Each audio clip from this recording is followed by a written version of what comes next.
Welcome to the Sales Lead Dog Podcast, hosted by CRM technology and sales process expert Christopher Smith, talking with sales leaders that have separated themselves from the rest of the pack. Listen to find out how the best of the best achieve success with their team and CRM technology. And remember, unless you are the lead dog, the view never changes. Welcome to Sales Lead Dog. In today's episode, I have joining me Greg Banning of Service Express. Greg is the VP of Sales and Channels for North America. Greg, welcome to Sales Lead Dog. Hey, Chris, thanks a lot. It's my privilege to be here with you today. I'm excited to have you here. We're going to have a good discussion. Greg, tell me a bit about Service Express. Sure, absolutely. So I joined January of last year, and Service Express is the recognized leader worldwide in third-party maintenance within the data center. So for all the big brands of storage, servers, networking, software that you can think of, we offer third-party maintenance for that. In addition to that, we're an IBM Platinum partner, which is pretty big. And what comes along with that is our managed service offering worldwide as well. Yeah. What do you see as the biggest opportunity or topic in your world these days right now? Oh, it's the economy. So many challenges right now. It's a very obviously fluid economy. There's a lot of uncertainty out there.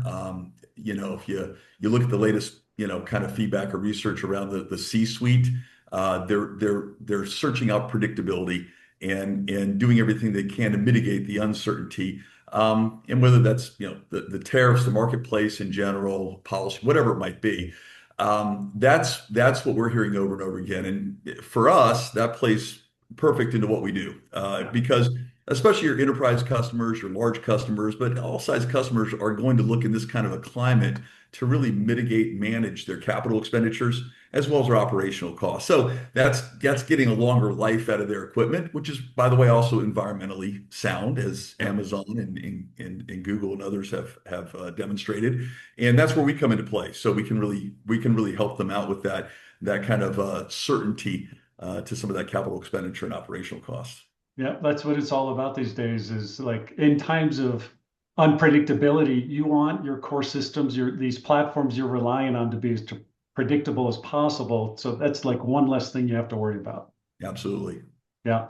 So Greg, when you look back over your career, and listeners, please check out his LinkedIn profile. Greg, he's got a pretty impressive track record and resume here. What are the three things that you feel have really driven and led to the success that you've been able to achieve? That's a great question, Chris. One thing I've just said over and over, and I was aware of it very, young in my career, is I would tell you the first thing is grit, perseverance. So I've never been afraid to work hard, and I've always, strived to outwork the person next to me, and that's been one of the cornerstones of the three-legged stool, if you will, is that grit, perseverance. And then secondly, I've been a lifelong learner in my opinion. So I've in an ongoing way have nurtured a positive growth mindset. So studied that, practiced that. And then finally, I bet on myself early on. And I think just believing in myself and taking some calculated risks, based on that, those would probably be the three that are top of mind for me. What I like about those three is they're all really connected.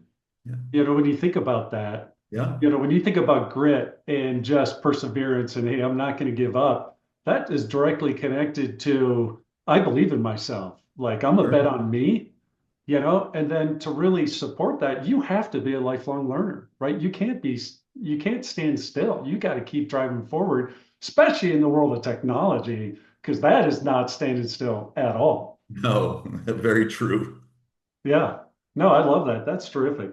Thanks. So did you, like when going through college early in your life, did you envision the path you were on, or did you have different plans for yourself? Oh yeah, I mean, so for me, getting into the career sales or sales profession was really one more out of necessity. And I'll kind of explain that. My earliest memories of childhood and what I wanted to be was a veterinarian, and I held on to that for a long time. But Yeah. life will throw curveballs at you. So, Yeah. I'm the oldest of three siblings, and my father passed away when I was 16. And we were literally, my mother and my two siblings were literally left with nothing. And so, first off, I just had to get out and start working full time while Yeah. finishing up high school.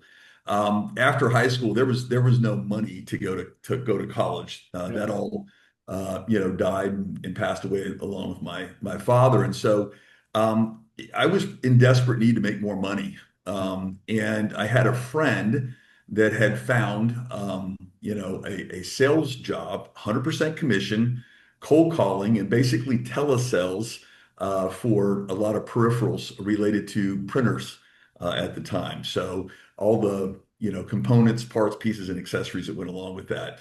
Yeah. But I was fascinated. I was at the time just getting ready to turn 19, and this friend of mine was making between 40 and $50,000 a year, and I just thought that was Oh, wow. that's huge money at that Oh, age. Like oh, you're yes. rolling large. And so I said, yeah, can you introduce me, Yeah. to the Yeah. hiring manager? At any rate, long story short, I got hired on there, and it was a great way to cut my teeth in Yeah. sales. But in many ways, sales, that's why I'm so passionate about it, and I believe so much in the profession of it. I try to never take myself too seriously, but I do take my role in my position seriously. Is in many ways it kind of saved my life and really helped my family out Yeah. quite a bit. And it was a struggle at first, 100% commission, cold calling over the phone. Yeah. But yeah, made it work, and it all worked out in the long run. And I was later able to afford college in my early 30s, and I financed that myself and put myself through college at that time. Yeah. Yeah. No, I remember my dad had a conversation. I'm one of nine kids. And my Mm. dad, I think I was 15, came and said, "Hey, look, I expect you to go to college, um, but you're going to have to figure it out on your own Yeah. because I can't afford to pay for everybody to go to school, but I expect you to go to school." And so that was like, okay. And so, yeah, I started working full time after school, nights, every nights, weekends. And that was my life, Yeah. all the way through. And I was telling my son just this weekend, I got a job one summer where I was making $6 an hour. And I'm like, oh my God, I hit the mother load. I'm gonna be Yeah. able to pay tuition for what I'm gonna be able to learn this Right. summer at $6 an hour. I'm gonna be able to pay tuition this year, you Yeah. know? It's amazing. And yeah, it's like It builds character, right? it I mean, does. It's like it you got just to does. figure It it builds out. character. No Yeah. one's going to hand you anything. You got to figure it out. And it definitely made me way more committed to my school because I'm the one paying for it. You know, Yeah. Yeah. I want to make sure I'm getting what I want out of that. Sure. When you think back to those early days, um, are there any takeaways, lessons learned that really have just been a theme for you the rest of, where you're at today? Yes. Well, I could say there's three that I guess, lack of better terms, you preach on a regular basis in one-on-ones and monthly sales rallies, any Yeah. chance I get. And the first one is never burn a bridge. I think when you're young in your career, and especially if you experience some early success, you're maybe not as self-aware, or maybe your EQ needs some Yeah. work. And even without knowing it, you can burn bridges. Oh, And yeah. it just never serves a purpose. Anything positive, it just never does. And so I tell people, never burn a bridge. Yeah. And second to that is, your networking, and your network is key. I don't, if you go all the way back to that telesales job, I've never applied for a position, if you will. It's been through my network and referrals through my network. Yep. And then lastly, and as important, if not more than the other two, is you got to protect your inner circle.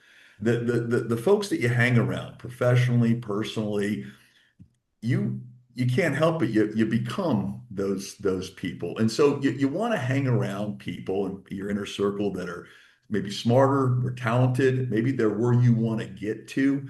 Yeah. But it's a positive inner circle, and you have to be cognizant of that and protect it. I'd say those are the early learnings for me. Oh, I love that. And I imagine that impacts, especially in your current role. You have a really big team. Greg, for those of you listening, Greg manages a team of over 160 salespeople right now. I imagine this is really formative in terms of how you want to define the culture within your teams as well. Is that correct?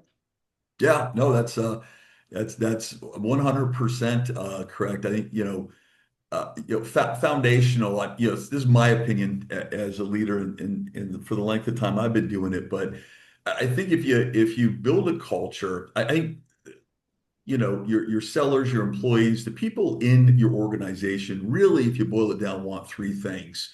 And sometimes they don't even realize it consciously. They want to know, what are the expectations? What are the expectations of the org? What are my expectations of my role?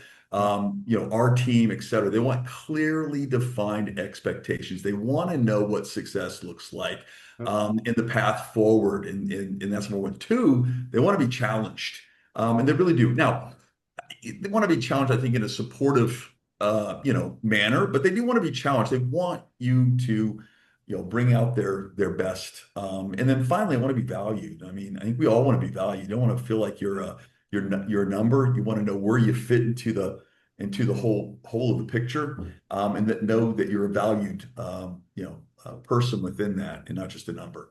Yeah. What role has mentorship played in your career development?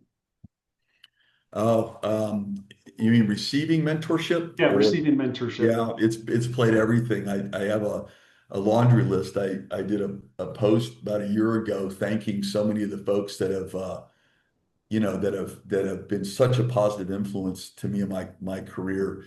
And these are people that understood and taught me about servant leadership, and just really giving back, and I liken it to a visual, just reaching a hand down and raising you up and helping raise you up. And it's played a major impact. Yeah. Was there one person in particular that you feel like really put you on a path to where you are today? And the follow-up to that is, why do you think they took the time? What was it? What did they see in you? Did they ever share with you why they felt like, hey, Greg's someone I want to help, that I want to reach down, as you said, and help up? Yeah, like I said, there's been a lot. I guess, if you want to go back to early in my career, I would tell you my first sales manager, Barb Johnson, was instrumental in helping build my confidence and my self-esteem, in my sales career and in my sales role.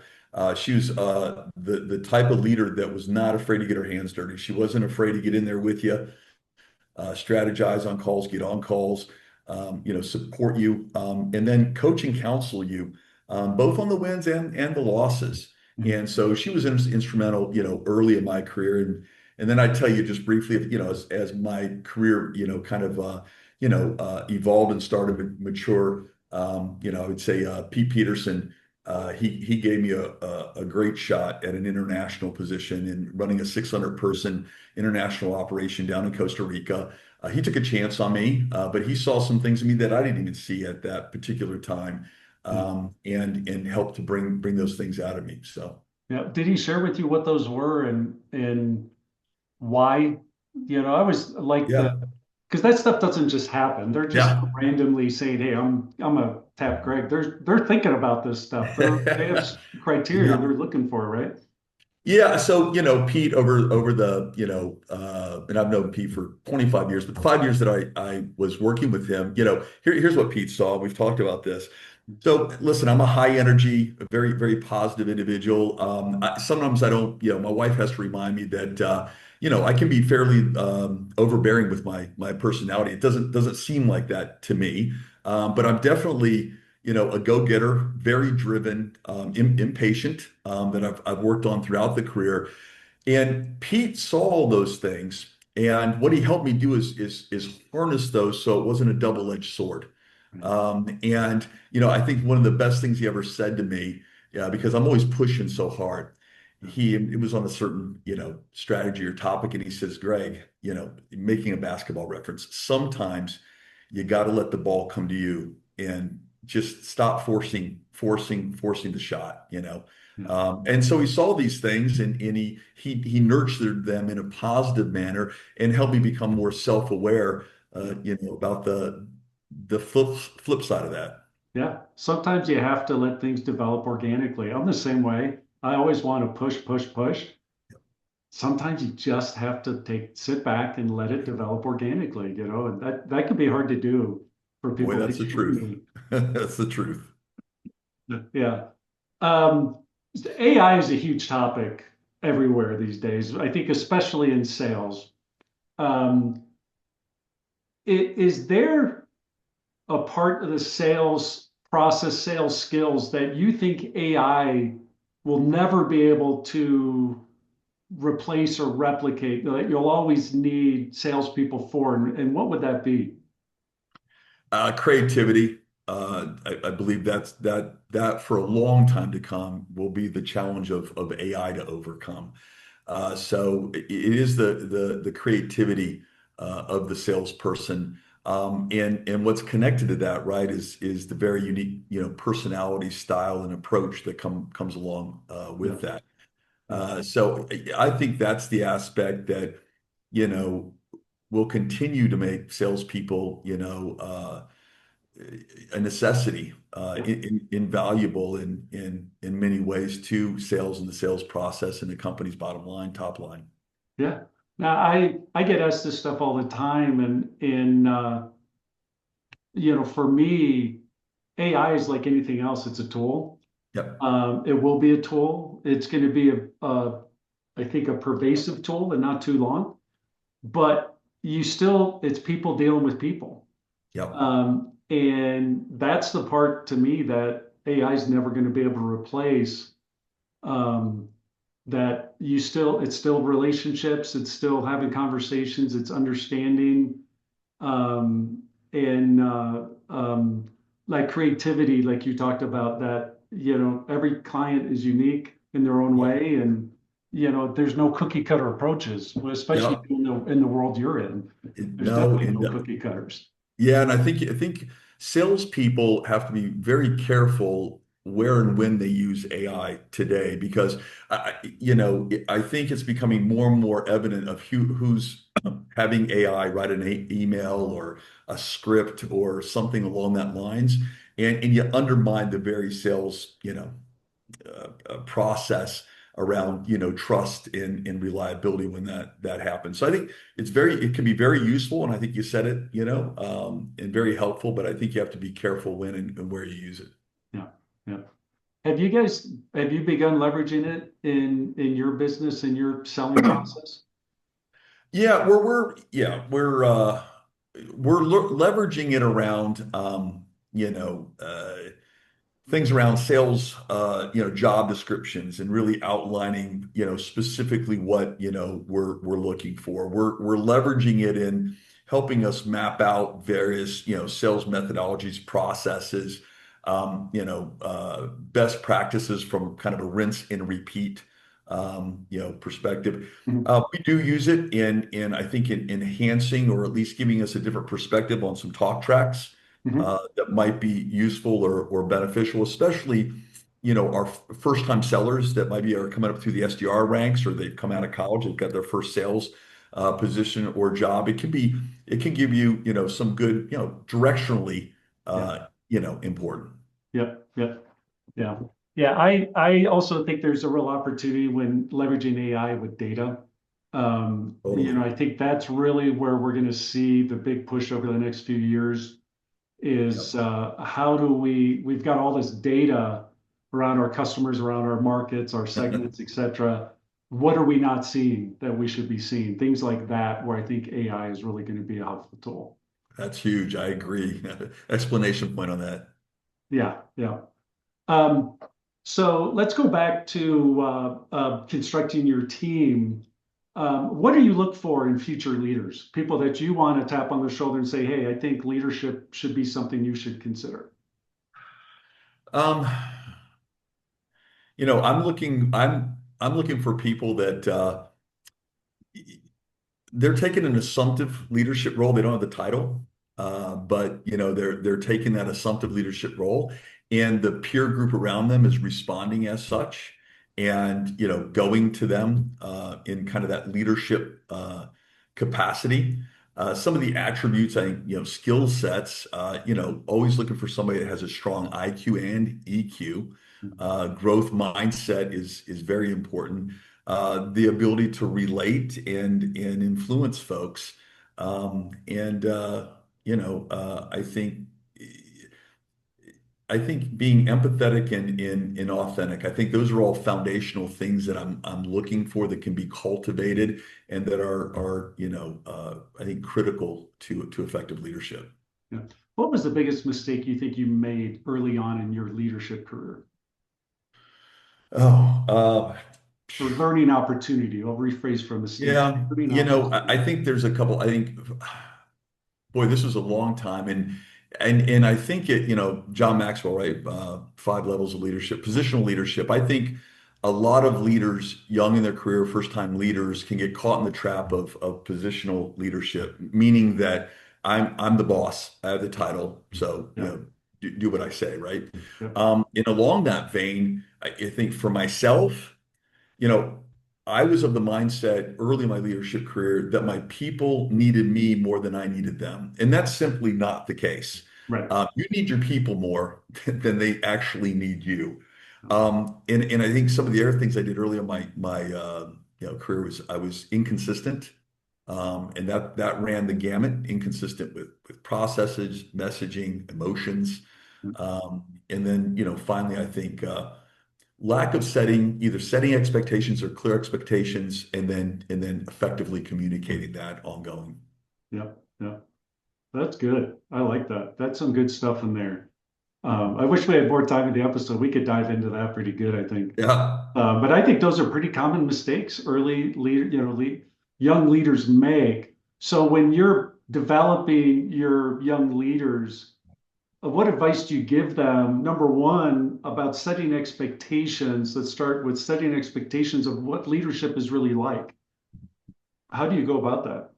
Yeah. So, I believe in storytelling, right? And so, any new leader, first time leader, a few things. First, I tell them, I let them know, listen, when your leadership career is over, you're whatever, 90 years old, rocking chair in the front porch, you're looking back on your leadership, career, you're not going to remember or dwell on the titles, the paychecks, the leadership positions you necessarily held. You're going to see the faces of those folks that you led, that you had a positive impact on their careers, and in a byproduct that you have positive impact on their personal lives.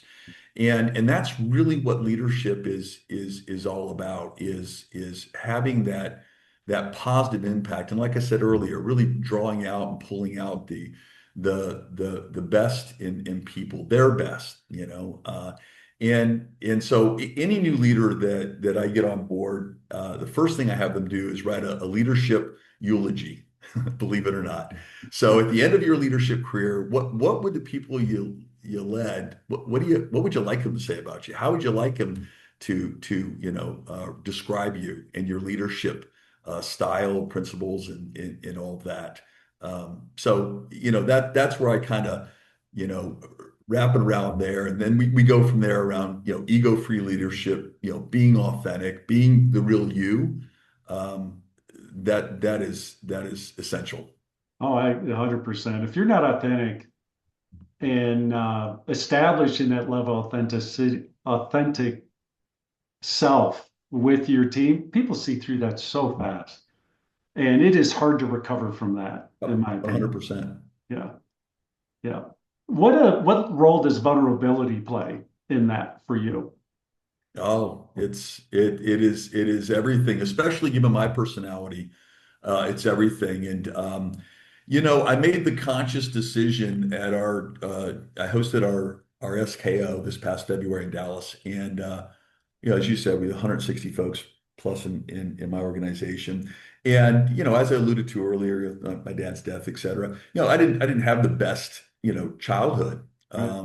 And, through grit and determination, I had to figure it out, as you kind of said earlier. I like that. I had to figure things out all along the way.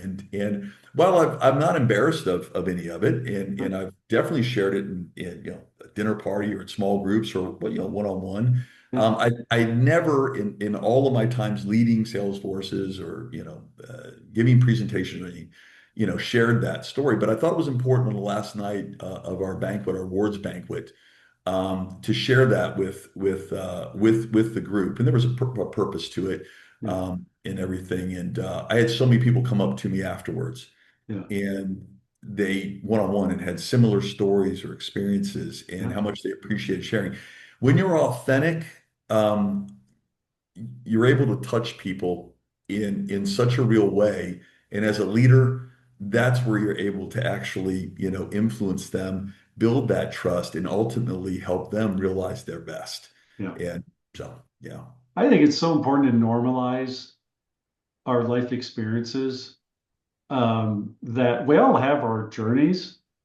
And like you said, you can't be embarrassed about it. It's your story. It's what got you where you are and made you who you are. Why love would that. you be embarrassed about that? Love that. Yeah. And and to me, it's so often, especially when you're young, and you see the person at the top of the hierarchy, you put them on kind of the ivory tower. You give them attributes, and you create a story about them that more often than not has nothing to do with reality. And you're based on what you're seeing externally. That's why I think it's so important to expose what's behind the curtain, Yeah. Well so said. that they understand. Hey, look, wow, they had a sim like I my path is like I've got a similar backstory or whatever. Maybe I can achieve what he's achieved. You Yes. know? To me, Yes. that's what it's all about, is normalizing this stuff. Hey, we're all people, we're all dealing with stuff. It's not always sunshine and roses and champagne. Yep. We all Yep. have our ups and downs. That's life. Yes. Yes. 100%. Yeah. What motivated you to share that? So listen, I've got a large sales org. We've had a couple of acquisitions recently. There was, and we're in the midst of transformation or rebuild of the sales org, et cetera. Okay.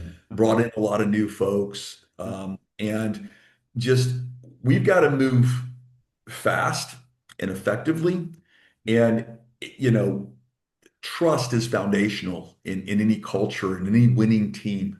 Yeah. If you're going to go out and do great things, if you're going to go out and do the impossible or attempt it, Yeah. you got to have the underpinnings of trust. And I just thought to myself, so many great people out there. We have so much potential, and we got to get after it quickly. Yeah. And if these people don't know me and I'm at the helm, Yeah. they're going to take months, maybe longer, trying to figure out who I am, what are my motives, where do I come from, what Yeah. are my principles, beliefs. Yeah. And I just weighted, risk reward, and decided that it was just better for the entire team. And I have a hashtag I'm always using on my email communications internally. It's one team, it's one goal. Yeah. And I just thought that it would play a authentic catalyst for us Yeah. all, getting to where we want to go. Yeah. Okay. It reminds me of Tom Hanks' character in Saving Private Ryan, where everyone in his squad, they're all got a pull going on. What did he do before the war? They all wanted to know the It was backstory. Nobody great. knew the backstory. Yeah, And yeah, I think people want to, when you're following someone, you want to know the backstory. You want to know what makes them tick. yep, Yeah, agreed. that's awesome. That's awesome. I love that. Um, what's your prediction when going back to AI? What's your prediction in terms of how AI is going to impact the sales world, maybe over the next 3 to 5 years? What are you guys seeing, and what are you feeling in that space? Yeah, I think,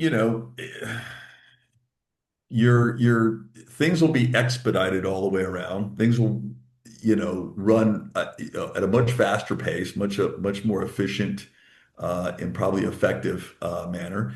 Today, depending on what you want to read, but customers today, they've done 70 to 80% of the research on the decisioning before they even speak to a salesperson. Well, I mean, AI is only gonna grow that exponentially, I believe. So you're going to have even better, more educated audience that you're selling into. So um, for salespeople, it goes back to the creativity.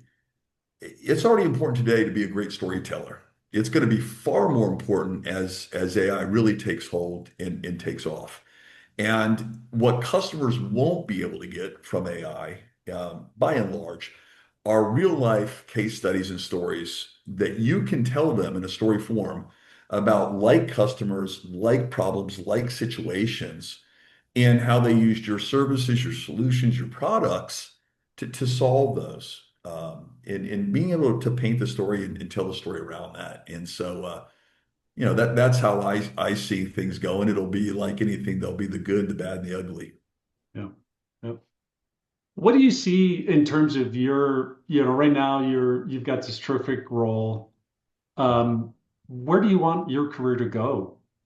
For whatever time you have left doing what you're doing, Yeah. what would you like to, pursue or develop Yeah, further? that's a great question. Well, for me, I'd see a CRO role would be and has been on my vision board for a little bit now. So that would be the next step. I'd love to run a company as a CEO after that, and then I think for me, I'll never quote unquote retire Yeah. per se. But I could see down the road having my own business Yeah. around, you know, uh, keynote consulting, just helping out organizations get from wherever they are, to where they want to go. Yeah. Uh, those would be the next things that are on the horizon. You strike me as an educator, someone that really enjoys that. Is that true? Yeah. Yeah, it's like I said earlier, a lifelong learner. I Yeah. start every morning 30 minutes with some kind of a develop, book, audio book or whatnot. And I appreciate it. And yes, I like to do that. Yes. Yeah. Educate. Yeah. Yeah. Yeah, I'm the same way. That's like, um, at this point in my career, I find myself that's a huge part of what I do. When I'm talking to customers, I'm educating and teach, like you said, I'm telling stories and trying to help them through their journey. But I'd love to do it in other aspects. And I get asked that question, and I also I can't see myself ever retiring because of that portion of my personality. I could see myself working as maybe an adjunct professor at a university or, Oh, or volunteering yeah. for nonprofits or, anything like that where I can help grow or develop or, improve an organization. I think that's part of, our DNA. Um, do you talk about that with your team at all in terms of when you meet with them, like what are their career goals or past, what are their career dreams as you develop the leaders in your team? Yes. So we actually have, we've got a 515 program here at Service Express, which is absolutely great. So it's basically a format in which all of our employees actually put their vision goals into the system, right? And so it's their financial, professional, personal goals, and then everybody has access to it. So I can see our CEOs, I can Yep. see everybody, everybody can see mine. Yep. And then we have these vision talks, Yep. and they typically happen 3 or 4 times a year, and typically it's over a breakfast or a lunch or a cup of coffee, and it's Yeah. just that it's a conversation around the visions, right? Yeah. And so, um, in making sure you're understanding the people that work with you and for you, what's their why? Yeah. And that's what the vision goals and statements are all about. That's their why at the end of the day. And you Yeah, really need to understand that in their words and in their minds and in their stories. So that's awesome. Shifting topics a bit, CRM, do you love it or do you hate it? yeah, I'm actually going to tell you that I love it. Um, Awesome. I don't get too many of those. yeah, yeah, and any of my sales org that'll listen to this will probably roll their eyes. Great. Of course, he says he loves it. Yeah, yeah. So, Yeah, if I had to tally it up, I think loves it is probably the least. Love hate is the most common, yeah, and then hate. yeah, So yeah, like love it is usually at the bottom, but yeah, love hate is the leader by far. yeah. What do you love about CRM? What makes you love CRM?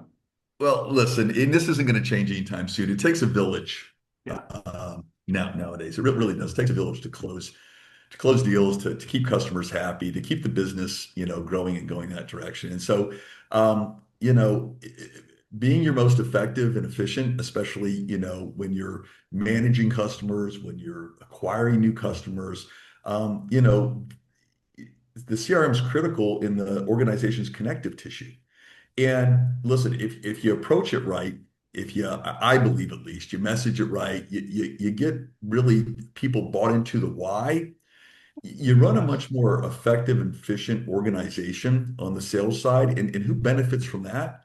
yep, Most importantly, the customer or the yeah. prospect, and definitely the internal organization. So I just view it as the connective tissue that'll help us run, more efficient and faster, more effective. I love that term, the connective tissue. That is so true. I talk about that all the time. CRM, when it's done right, it's extended throughout your whole organization. Yep. Um, that it really is that platform that connects everything else together. It's at the middle of all your core systems.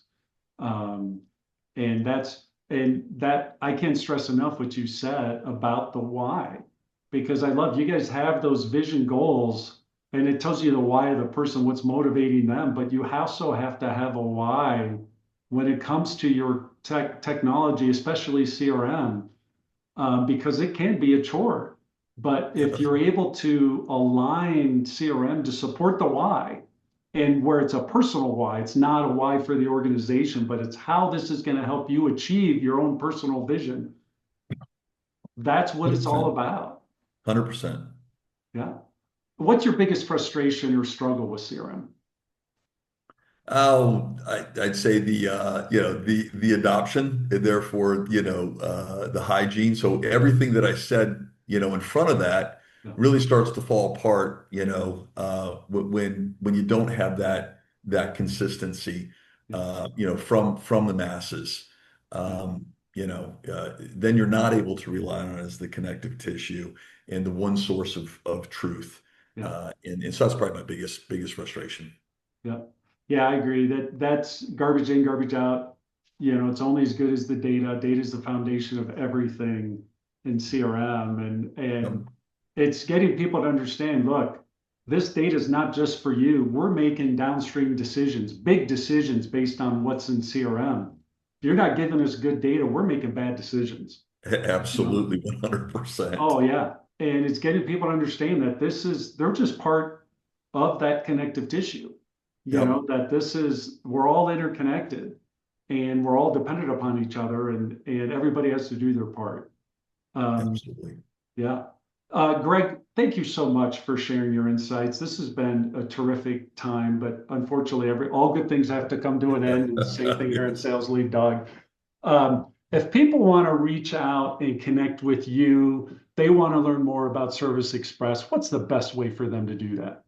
Absolutely. So, serviceexpress.com, anything related to Service Express, just go there again. And then for myself, please hit me up on LinkedIn or Gregory Banning at Gmail.